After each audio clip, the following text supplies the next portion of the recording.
अस्सलाम अलैकुम। बहुत माज़रत में इतने दिनों से एपिसोड नहीं दे पाई। कुछ रमज़ान की मसरूफियत और कुछ मेरी बड़ी बेटी की तबीयत काफ़ी ख़राब रही। इसे खसरा निकला है तो बस वो रोए जाती। खैर, अब बना किसी इंतज़ार के चलते हैं आज की एपिसोड की जानिब। लेकिन एपिसोड रीड करने से पहले मेरा चैनल ज़रूर सब्सक्राइब कर दीजिएगा। आबरू किस्त नंबर 18 उम्मीमान फातिमा। वो डाइनिंग हॉल में दाखिल हुई तो सब लोग इसी के मुंतज़िर थे। वो सलाम करती हुमायूं के साथ वाली कुर्सी घसीटते हुए इस पे बैठ गई। सहरी करने के बाद वो और हुमायूं कमरे में आए तो रमला जा चुकी थी। कैसी लड़की है ये? रुहेल ने सही नाम रखा इसका, बंदरिया, हुमायूं ने मुस्कुराकर कहा, मगर वो मुसलसल इससे निगाहें चरा रहा था।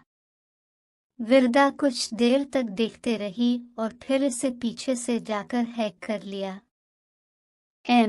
सॉरी, मैं वादा करती हूँ कि आइंदा इस मौजू पे बात नहीं करेंगे। मैं जानती हूँ कि ये मौजू जितना मेरे लिए तकलीफदेह है, इससे कहीं ज़्यादा ये आपके लिए है। बाज़ गलतियाँ और बाज़ गुनाह इस कदर अज़ियतनाक होते हैं कि हम ज़िंदगी भर उन्हें भूल नहीं पाते। मैं चाहती हूँ कि मैं उसे भूल जाऊँ, मगर न जाने क्यों हमेशा ये ख्याल आ जाता है। लेकिन आइंदा से अगर ख्याल आएगा भी तो मैं अब से इजहार नहीं करूँगी। वो इसके कंधे पे सर रखे बोलती चली गई। सॉरी मत करो, मैं नाराज़ नहीं हूँ। बस जब ये वाक़या याद आता है तो मुझे भी बहुत तकलीफ़ होती है। तुमने सही कहा कि अक्सर औक़ात बाज़ गुनाह इस कदर अज़ियतनाक होते हैं कि उनके बाद ज़िंदगी भर एक कसक सी रह जाती है, और ये कसक मेरी ज़िंदगी का हिस्सा बन चुका है। हर दिन मैं सोचता हूँ काश कि वो ना हुआ होता। वो अफसरदा मुस्कुराहट से बोला और उसकी आंखों से छलकती नमी देखकर वो जैसे साकित रह गई। खैर छोड़ो ये सब, शाम को तुम तैयार रहना, हम लोग बाहर जाएंगे इफ्तारी के लिए। सब लोग जाएंगे क्या? वो इसकी बात पे चौंक कर बोली। जी मेरी जान, सभी जाएंगे। बहुत अरसा हो गया है हम लोगों ने बाहर डिनर नहीं किया, तो सोचा कि आज की इफ्तारी हम अपने होटल में करते हैं। मैंने मैनेजर को सब इंतज़ामात करने के लिए बोल दिया है, तो शाम को हम निकलेंगे। वो इसके रुखसार पे हाथ रखते हुए बोला। ओके। वो इसके गिर्द बाजू लपेटते सीने पे सर रखे बोली। अच्छा, आप बस मुझे नमाज पढ़ने जाना है। वो उसे नरमी से पीछे हटाते हुए बोला और वुज़ू करने वॉशरूम की जानिब बढ़ गया। हुमायूं नमाज पढ़कर कितनी देर तक मस्जिद में बैठा कुरान पाक पढ़ता रहा, और सूरज निकलते ही इसने इशराक की नमाज अदा की और वहीं से वो हेडक्वार्टर चला गया। ज़ोहर की नमाज पढ़कर वो ऑफिस जाने से कब्ल घर का चक्कर लगाने का सोचता घर पहुंचा। वो लान से हैकर अपने कमरे की जानिब बढ़ ही रहा था कि लान में कीन की कुर्सी पे बैठी फरहीन को देखकर ठिठक कर रुक गया। गुड नून, वो पास आकर मुस्करा कर बोली तो हुमायूं के माथे पे बिल पड़ गए। मैंने तुम्हें कई बार कहा है कि मुझसे दूर रहा करो। वो नागवारी से बोलता उसकी दूसरी साइड से होकर गुजरने लगा तो वो जल्दी से इसके सामने आ गई और हुमायूं इससे टकराते टकराते बचा। अपनी हद में रहूं वरना मैं अपनी हद भूल जाऊंगा। मेरे सब्र को मत आजमाओ, तुम जानती हो कि मैं क्या से क्या कर सकता हूँ। वो पीछे को होते हुए बोला। तुम तो जो करोगे सो करोगे, मगर मैं क्या कर सकती हूँ उसका तुम्हें अंदाज़ा भी नहीं है। ये बात कन्फर्म है कि तुम मुझे अच्छे लगने लगे हो, और जो चीज़ मुझे अच्छी लगने लगती है इसे मैं हासिल करके ही दम लेती हूँ। वो अपने दोनों हाथ इसके सीने पे रखते हुए अजीब से अंदाज में बोली। मैं कोई चीज़ नहीं हूँ कि तुम जब चाहोगी मुझे हासिल करोगी और जब चाहोगी मुझे फेंक दोगी। दूसरी बात, तुम किसी के निकाह में हो और वो शख्स मेरा भाई है, इस नाते से तुम मेरी न सिर्फ साली हो बल्कि भाभी भी हूँ। जिन रिश्तों में हम बंधे हैं न इसी का लिहाज कर लो। वो इसके हाथ झटक कर पीछे करते हुए बोला, क्यों करूं मैं लिहाज? तुम्हारे भाई ने मेरा लिहाज किया, उसने मेरी बरसों की मोहब्बत को खाक में मिला दिया। रही बात कि मैं इसके निकाह में हूँ तो बहुत जल्द ये निकाह भी ख़त्म हो जाएगा। और तुमने ही कहा था ना कि एक औरत को हमेशा शौहर की मर्द की ज़रूरत रहती है, तो मुझे शरीयत ने ये हक़ दिया है कि मैं दूसरी शादी करूँ तो मैं वो करूँगी। मैं अपना हक़ लेकर रहूँगी। वो हित धर्मी से बोली, हमेशा से तुम बदलिहाज और बेशर्म थी और तुम आज भी वैसी की वैसी हो। तुम्हारे अंदर इतनी हया नहीं है कि मैं तुम्हारी बहन का शौहर हूँ और तुम्हारा देवर भी। तुम्हें अपने शौहर से तलाक लेकर जिससे भी शादी करनी है करो, मेरी बिला से भाड़ में जाओ तुम और तुम्हारी ये सोच, मगर मैं सिर्फ और सिर्फ विरदा का हूँ और हमेशा इसी का रहूँगा। वो इसकी आंखों में आंखें डाले चबा चबा कर बोला, मोहब्बत और वो भी विरदा से नहीं, तुम इससे मोहब्बत नहीं कर सकते हो, वो तुम्हारे काबिल नहीं है। वो इसके करीब होते हुए बेचैनी से बोली और हुमायूं जल्दी से 2 कदम इससे दूर हुआ। अपनी हद में रहूं और बार बार मेरे पास आकर तुम पे हाथ उठाने पे मजबूर मत करो। वो सर्द लहजे में बोला और इसे पीछे धकेलता लंबे लंबे डंड भरता वहां से अंदर की जानिब बढ़ गया। रमला वहां से सहरी करने के बाद अपने घर वापस आई और कमरे में आकर चादर तान कर वो सोने की कोशिश कर ही रही थी कि दरवाज़ा नोक करके जुबैदा काज़मी अंदर दाखिल हुई और उनके हाथ में ट्रे देखकर वो सीधी हैकर बैठ गई। ये लो सहरी कर लो वरना सारा दिन भूख से मर जाओगी। लेकिन मामू जान ने तो मेरी सहरी बंद कर दी थी ना, तो आप क्यों लेके आई? आपको डांट पड़ेगी, रहने दीजिए, मैं नहीं खाऊंगी, जल्दी से बोली। चुपचाप खाओ वरना 2 थप्पड़ लगाऊंगी। और हाँ, तुम्हारे मामू जान के कहने पर ही लेकर आई हूँ, जुबैदा काज़मी ने इसे डिपकती हुए कहा। अरे वाह, मेरे चंगेज़ खान, मामू जान को मुझ पे कैसे रहम उगा और उन्होंने मुझे मुआफ़ कर दिया। वैसे बड़ी हैरत की बात है। वो आंखें घुमाकर मुंह बनाते हुए बोली, तुम्हें जो मुआफ़ किया गया है वो इस बाबरकत महीने की वजह से किया गया है। और कुछ मत समझो, ये तुम्हारी शरारत दिन बदन बढ़ती जा रही है। आइंदा से तुमने उल्टा काम किया ना, मैं तुम्हें बचाऊंगी नहीं। अब चुपचाप खाना खाओ और सो जाओ, जुबैदा काज़मी ने संजीदगी से कहा। नहीं चाहिए मुआफ़ी किसी की। रही शरारतें तो मैं हमेशा ही करूंगी, ऐसे ही करूंगी।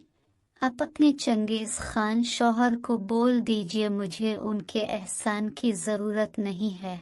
खाना ले जाइए, मैं आज बगैर खाने के रोज़ा रखूंगी। ज़्यादा बोलने की ज़रूरत नहीं है और चुपचाप खाना खा लो वरना तबीयत ख़राब हो जाएगी, पता है न, भूख बर्दाश्त नहीं होती। जुबैदा ने इसे एक घुड़की से नवाजते हुए कहा।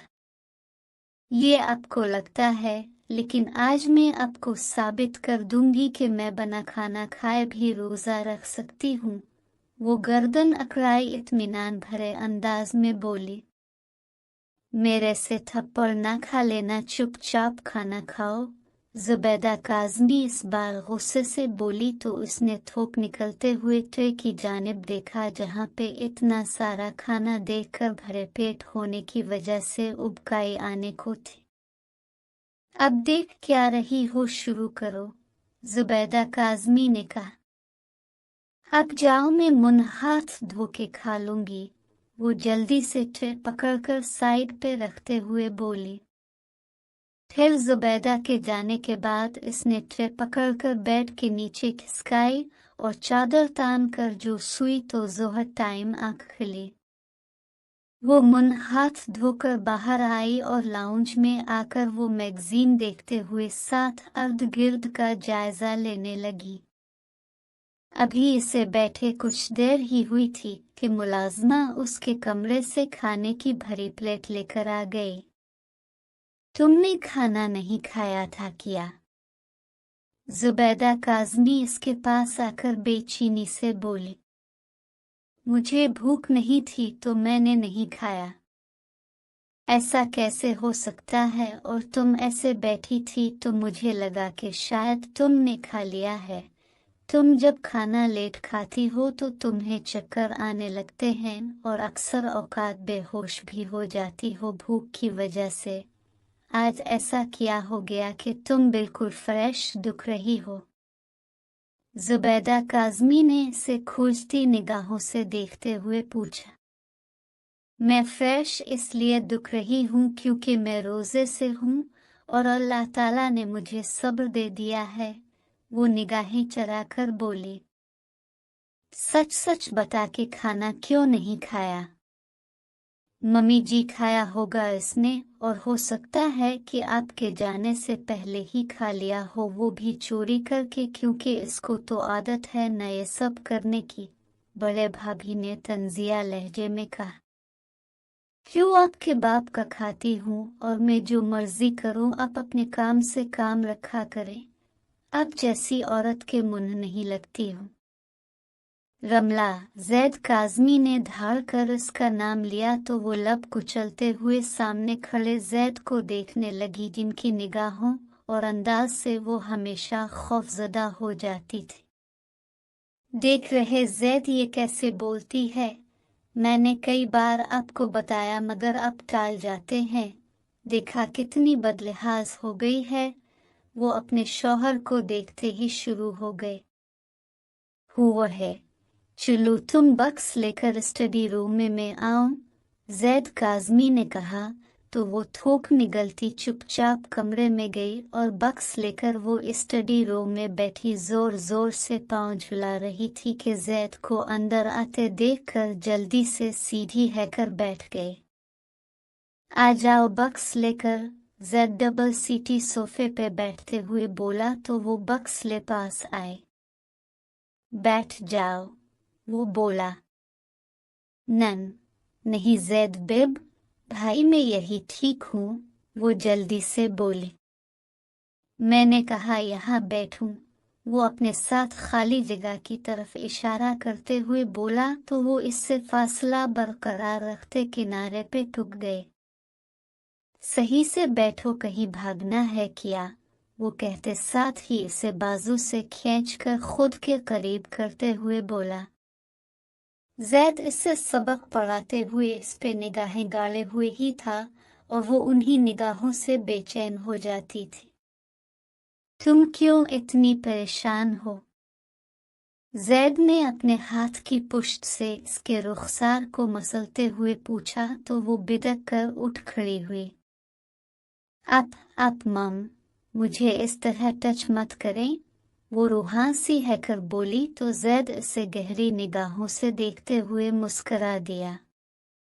जवान तो बहुत पहले हो गई थी, तो आज समझदार सी महसूस हो रही हो। जैद इसके मुकाबिल आते इसे गहरी निगाहों से देखते हुए बोलता इसका हाथ थाम गया। वो घबराकर हाथ छुड़वाती इससे 2 कदम दूर हुई और वो 4 कदम पास आया तो वो इसे धक्का देकर पीछे हटती दौड़ती हुई वहां से निकलकर अपने लान में आ गए और वहां दीवार के साथ लगी फूट फूट कर रूदी। फिर जी हल्का हुआ तो वो सर उठाकर सुनहरी धूप को देख ही रही थी कि अचानक इसे दूसरी तरफ से कुछ आवाजें सुनाई दी। वो जल्दी से कुर्सी पे खड़ी हैकर झांकने लगी तो हुमायूं के साथ किसी और को खड़ा देख चौंक गई। जैसे जैसे उनकी गुफ्तगू बढ़ी वो शशदर सी इस औरत को देखने लगी। ये औरत का कुछ अलग ही रूप था। इसे जैद और इस औरत में बहुत मुमासलत महसूस हुई। वो वहां से अपने कमरे में आई तो मुसलसल जहन उन्हीं बातों की तरफ लगा था। असर के टाइम वो किचन में जुबैदा के पास आकर शेल्फ पे बैठी उन्हें देखने लगी, जो कि समोसा पट्टी बेल रही थी। मम्मी, ये साथ वाले पड़ोसियों के यहाँ भी भेज दीजिएगा, वो बोली। ये सोच कैसे आ गई तुम्हें? और मेरी जान, वो लोग भी आजकल यही बना रहे होंगे तो ज़रूरत ही क्या है, जुबैदा काज़मी ने कहा। मम्मी यार, आपको कुछ नहीं पता। आपको पता है उनके यहाँ जो लड़की रहती वो डॉक्टर है। अब डॉक्टरों से काम पड़ता रहता है। बस अब जल्दी से प्लेट में समोसे रख दो, मैं देकर आती हूँ, वो उछलकर शेल्फ से उतरते हुए बोली। अच्छा, ले जाना, पहले जाकर स्कार्फ लाओ और कम अज कम इस महीने तो शलवार कमीज पहन लेती, जुबैदा काज़मी तासुफ भरे अंदाज में बोली तो इसने अपना ढीला ढाला ट्राउजर शर्ट को देखा। शलवार कमीज बहुत इनकम्फर्टेबल होती, यही ठीक है मेरे लिए, वो जल्दी से बोली। अच्छा बाबा, जाओ जाकर स्कार्फ ले आओ, जुबैदा काज़मी सर झटक कर बोली। वो जल्दी से स्कार्फ लेकर आई और ट्रे के अंदर समोसे रखकर शाविला के गेट के सामने खड़ी थी। गार्ड ने अंदर से इजाजत मिलते ही इसके लिए गेट ओपन कर दिया। वो ट्रे थामे अंदर आई तो उसकी नज़र सामने बैठी फरहीन पे पड़ी। ये तो वही है जो दोपहर में विरदा जी के शौहर के साथ रूमिनस झाड़ रही थी, और इंतहाई चीप किस्म की औरत है जो कि अपनी ही बहन के शौहर के साथ ये सब बातें कर रही थी। तौबा तौबा, किया ज़माना आ गया है, वो दिल ही दिल में बोलती आगे बढ़ी। अस्सलाम अलैकुम आंटी जी, विरदा जी कहाँ हैं? इस पास जाकर इंतहाई मासूमियत से पूछा। Aunty ji, how dear you, तुम्हारे अंदर कोई मैनर्स नहीं है, तुमसे चंद साल ही बड़ी होंगी और तुम मुझे आंटी जी बोल रही हो। फरहीन हत्थे से ही उखड़ गए। तो और क्या बोलूं आपको आंटी जी, वैसे अब चंद साल नहीं, मुझे तो कई साल बड़ी लगती हैं मुझसे। मेरा तो इंटर भी कंप्लीट नहीं हुआ, मैं तो बस 16 साल की हूँ, वो अपनी उम्र 4 साल कम करते हुए बोले। हाँ तो फिर मैं क्या करूँ अगर तुम 16 साल की हो तो, और इतनी तमीज़ तुम्हें होनी चाहिए कि किसी को ऐसे ही आंटी नहीं बोल देते, तो मुझे आपी जी भी तो बोल सकती हो ना, वो तिलमिलाकर बोले। क्या हो रहा है यहाँ? हुमायूं की आवाज पे वो पलटी तो इसके साथ खड़े रूहेल को देखकर हल्का कड़वा हो गया। कुछ नहीं, इनको मैंने सिर्फ इतना ही पूछा कि आंटी जी विरदा जी कहाँ है, तो ये गुस्सा ही कर गई। वो आंखें पिटपिटाकर बोली तो हुमायूं के लबों पे मुस्कुराहट तैरने लगी और रूहेल भी मुंह पे हाथ रखे अपनी हंसी कंट्रोल करने की कोशिश कर रहा था। बहुत ही बदतमीज लड़की है ये, मुंह तोड़ दूंगी मैं उसका। फरहीन जा रहा ना अंदाज में उसकी तरफ बढ़ी के हुमायूं एकदम से बीच में आ गया। क्या हो गया तुम्हें? बच्ची है वो और इसे ये कहने की आदत है, मगर तुम काफी समझदार हो और इससे बड़ी भी, तो इसकी बात को इग्नोर करो। इतना हाइपर क्यों हो रही हो? वैसे भी आंटी ही कहा है ना, तुम्हें गाली थोड़ी दी है, हुमायूं ने संजीदगी से कहा। तुम उसका साथ कैसे दे सकते हो हुमायूं?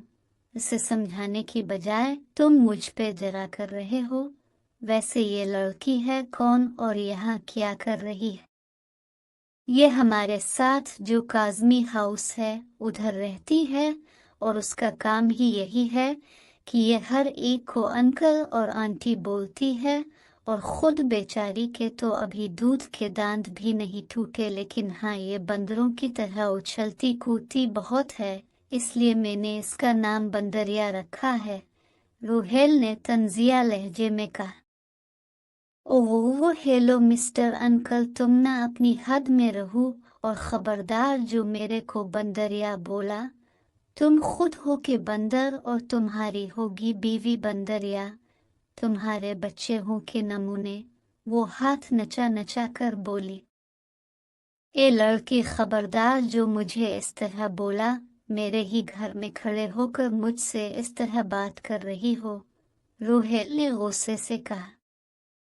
ये सिर्फ तुम्हारा घर ही नहीं है, उनका भी घर है, और मैं उन्हीं की बीवी से मिलने आई हूँ जो कि मुझे बहुत ही स्वीट और क्यूट लगती हैं डॉक्टर विरदा। और हाँ, खाली हाथ नहीं आई है, साथ में समोसे लेकर आई हूँ। वो ट्रे आगे करते हुए तेज लहजे में बोली। थैंक गॉड भाभी को आंटी नहीं बोला, रोहेल ने दुआया अंदाज में हाथ चेहरे पे फेरते हुए कहा। मैं तो उनको भी अंकल नहीं बोलती क्योंकि ये भी बहुत अच्छे हैं। राज की बात बताओ मुझे, जो बंदा जहर की तरह लगता मैं इसे अंकल आंटी बोलती हूँ। वो अर्ध गिर्द देखते हुए बोली। इसकी बात पे हुमायूं की मुस्कुराहट गहरी हो गई और रोहेल फरहीन से खा जाने वाली निगाहों से देख रहे थे। बहुत ही चीप हो तुम मिस बंदरिया, रोहेल ने अपनी अंगुष्ठ शहादत इसके माथे पे मारते हुए कहा। तुम्हारे बारे में भी यही ख्याल है मेरा मिस्टर अंकल, वो निगाहें घुमाते हुए चमककर बोली। Just go to hell, Rohail तिल मिलाकर बोला। वो तुम्हारे लिए बनी है तो तुम ही जाना, मैं तो जन्नत में जाऊंगी, वो गर्दन अकड़ाकर बोली। रैली, जो राह में जाते लोगों अलिफ और पड़ोसियों को तकलीफ देते हैं वो जहन्नम में जाएंगे। अच्छा वाकई, फिर तो तुम भी जाओगे क्योंकि तुमने मुझे बहुत तकलीफ दी। जानते भी हो कितनी डांट पड़ी मुझे, यहाँ तक कि मेरा खाना पीना तक बंद कर दिया था। बहुत बुरे इंसान हो तुम, वो तब कर बोली। बहुत अच्छा हुआ तुम्हारे साथ, ऐसा ही होना चाहिए, तुम यही डिजर्व करती हो बंदरिया, रोहेल ने कहा। मैं तुम्हारा मुंह तोड़ दूंगी, वो मजीद भड़क उठी। रिलैक्स रिलैक्स गुड़िया, उसकी आदत है ये, तुम इग्नोर करो, हुमायूं ने बीच में आते हुए कहा। अब कह रहे हैं तो इसलिए इग्नोर करती हूँ, वरना उसको अच्छी तरह से सबक सिखाती कि जिंदगी भर याद रखता, वो मुंह बनाकर बोली। तुम, रोहेल मुठ्ठियां भींच कर बोला। अच्छा बस गुड़िया जाओ तुम, मेरे कमरे में विरदा नमाज अदा करने गई है, सीढ़ियां चढ़ते ही फ्रंट साइड का रूम है, हुमायूं ने कहा। ओके थैंक यू, वो कहकर ट्रे थमाते सीढ़ियां फलांगती ऊपर आई और रूम का दरवाजा खोलकर वो जैसे ही अंदर दाखिल हुई तो मिरर के सामने खड़ी गीले बाल झटकती विरदा को देखकर थम गए। वाओ, आप कितनी प्यारी हो माशाअल्लाह, उसने अंदर दाखिल होते हुए सिताइशी निगाहों से इसे देखते हुए कहा तो विरदा चौंक कर मुड़ी। तुम यहाँ आओ बैठो ना, विरदा ने इसके पास आकर कहा। वैसे ये रूम की सजावट किसने की है, अपने या फिर भैया ने? उसने कमरे का जायजा लेते हुए पूछा। ये सब मेरे शौहर की चॉइस है, मेरे कपड़े भी वही चूज करते हैं, और इस कमरे की डेकोरेशन और इस घर की डेकोरेशन सब कुछ उन्होंने ही किया है। मल्टी टैलेंटेड है मेरे शौहर, बहुत कुछ करते हैं वो। विरदा के लहजे में उसे हुमायूं के लिए मोहब्बत ही मोहब्बत दिखी। और वो बाहर एक लड़की से मुलाकात हुई, वो आपकी क्या लगती है? इसने पूछा। वो मेरी बड़ी बहन है, मेरी दोस्त, मेरी हमदर्द। पता है वो भी हुमायूं की तरह बहुत टैलेंटेड है। वो जो इरादा बांध कर आई थी कि विरदा की बहन की सच्चाई इसे बताएगी, मगर विरदा के लहजे में अपनी बहन के लिए इतनी मोहब्बत और एतबार महसूस करके वो जैसे इसे देखते ही रह गई और कुछ न बताने का इरादा बांधती वो उठ खड़ी हुई। अरे कहाँ? विरदा ने चौंक कर पूछा। वो टाइम बहुत हो गया है ना, और मैंने घर जाकर इफ्तारी करनी है, तो चलती हूँ अब मैं, वो जल्दी से बोली। और फिर विरदा के रोकने के बावजूद वो वहां से निकलकर नीचे की जानिब बढ़ गए। रुहेल और हुमायूं लाउंज में बैठे एक बिजनेस डील के बारे में डिस्कस कर रहे थे। ओके, मैं चलती हूँ। इतनी जल्दी जा रही हो क्या? रमला की आवाज पे हुमायूं ने चौंक कर पूछा। मुझे ऐसे माहौल से बहुत घुटन होती है जहां मुनाफिक पाए जाएं, वो तल्ख लहजे में बोली। What do you mean? Humayun इसके अंदाज पे खटका। आप बहुत ही बुरे आदमी हैं क्योंकि आप बेवफा हैं। अगर वफादार होते तो आज जोहर के टाइम बाहर में जो कुछ भी हुआ अपनी बीवी को ज़रूर बताते हैं, मगर शायद आपको भी यकीनन अल्ट्रा मॉडर्न लड़कियां पसंद हैं, वो तल्ख लहजे में बोली। तो हुमायूं के माथे पे बिल पड़ गए। तुम्हारे अंदर इतने भी मैनर्स भी नहीं हैं कि किसी की बातें यूं चुप कर नहीं सुना करते, हुमायूं ने नागवारी भरे अंदाज में कहा। मैंने इरादतन आपकी बातें नहीं सुनी, बल्कि मेरे कानों में पड़ गई थी, और हाँ, मैं बदलते हुए रंगों को बहुत अच्छे से महसूस कर सकती हूँ। अगर मैंने आपकी ना भी सुनी होती ना, तो इस लड़की के चेहरे को देखकर बता सकती थी कि इसके दिल में क्या चल रहा है, वो तल्ख लहजे में बोली।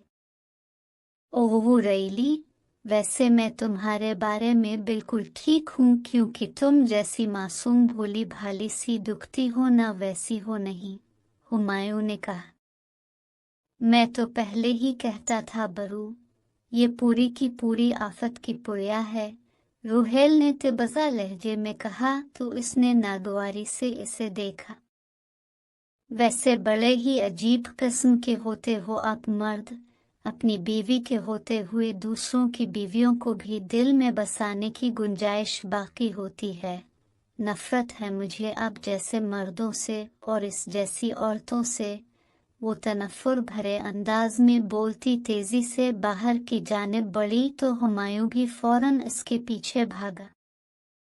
सुनो मेरी बात मिस रमला, हुमायूं ने इसके आगे खड़े होते हुए इसका रास्ता रोक कर कहा। मेरे रास्ते से हट जाए, मुझे कोई बात नहीं करनी आपसे, वो इंतहाई सर्द लहजे में बोली। मगर मुझे बात करनी है, और इसी के मुतालिक करनी है जो तुम अंदर कहकर आई हो। देखो, मैं बेवफा नहीं हूँ, लेकिन हाँ, मैं कह सकता हूँ कि मैं मजबूर हूँ, क्योंकि मैं इसे खोना नहीं चाहता, तो इसलिए इसकी बहन के मुतालिक कुछ नहीं बता सकता। मैं अच्छी तरह से जानता हूँ कि मैं कुछ भी बोल दूँ वो कभी नहीं मानेगी, क्योंकि वो मुझसे ज़्यादा अपनी बहन पे एतबार करती है, और मैं तो इसकी नज़रों में वैसे भी एक बदकिरदार इंसान हूँ, तो क्या कहूँ, हुमायूं बेबसी भरे अंदाज में बोला। तुम मुझे क्यों बता रहे हैं? अगर आपकी बीवी को लगता है कि आप बदकिरदार है तो होंगे, कुछ तो आपने ऐसा किया होगा कि लोग आप पर एतबार नहीं करते, क्योंकि मैं भी उल्टे काम करती हूँ और मुझ पे कोई एतबार नहीं करता, वो तल्ख लहजे में बोले। तुम मेरे भाई के मुतालिक जानती ही क्या हो जो इस तरह बात कर रही हो? तुम्हें क्या पता कि वो लड़की किस कदर शातिर है, और उसने भाभी को अपनी मुट्ठी में बंद कर रखा है। भाभी पे हम सच्चाई भी अयान नहीं कर सकते, क्योंकि अगर हमने कुछ भी बताने की कोशिश की तो वो शायद ये सदमा बर्दाश्त न कर पाए। तुम क्या जानो, जब बेगुनाह पे तोहमत लगती तो उसे कैसा महसूस होता है? रुहेल ने तिलमिलाकर कहा। रुहेल, कुछ मत बोलो, मैं न जाने उसे एक्सप्लेन क्यों कर रहा हूँ। तुम्हें अगर मेरे मुतालिक कुछ भी कहना है, तुम जाकर शौक से कहो, मैं किसी से नहीं डरता, हुमायूं ने बरहम अंदाज में कहा और वापस अंदर की जानिब बढ़ गया। وہ کمرے میں آیا تو وردا کو دیکھ کر جیسے تھم سا گیا اور دل جیسے پسلیاں توڑ کر باہر آنے کو تھا۔ جاری ہے۔ چینل سبسکرائب کر دیجیے گا۔